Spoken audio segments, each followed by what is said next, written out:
Жаман жолдас. Ыбырай Алтынсарин. Екі дос кісі жолдастасып келе жатып, бір аюға ұшырапты. Бұл екі кісінің біреуі әлсіз, ауру екен. Екіншісі мықты, жас жігіт. Аюды көрген соң, бұл жігіт ауру жолдасын тастап, өзі бір үлкен ағаштың басына шығып кетті дейді. Ауру байғұс ағашқа шығуға дәрмені жоқ. Жерге құлады да, созылып, өлген кісі болды да жатты. Есту бар еді, аю өлген кісіге тимейді деп. Аю бұл жатқан кісінің қасына келіп, искелеп тұрды да, дыбысы білінбеген соң тастап жөніне кетті.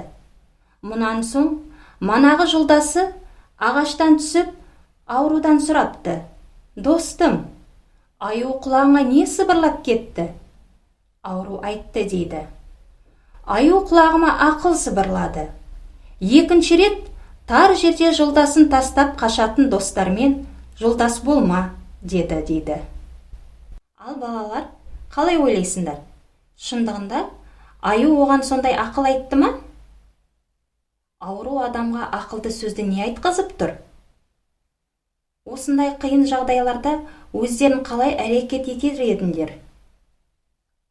Адал достық болу үшін не қажет деп ойлайсыңдар?